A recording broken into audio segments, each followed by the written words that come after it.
Hi, let me show you how to turn RCS chats on and off on Google Pixel 9a.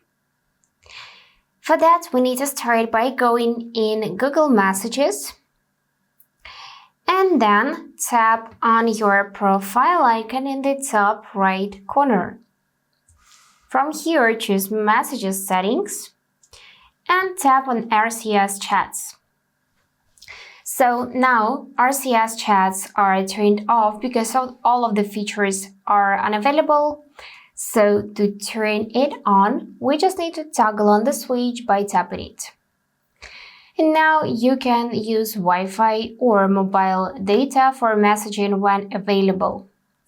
Here you should see your phone number and this status connected.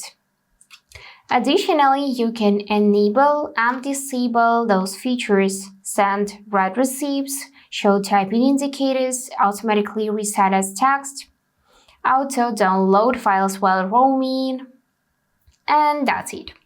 If you need to turn off any of those features, then just toggle off the switch to put it in the left position.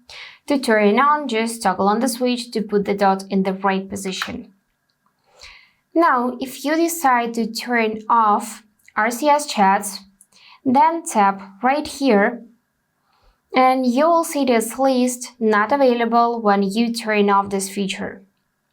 And additionally, you will be removed from all RCS group chats after 30 days. If you want to turn off, then confirm by tapping that option, and now it will be disabled. That's it for today. If this video was helpful, consider subscribing to the channel. And I wish you all the best. Bye bye.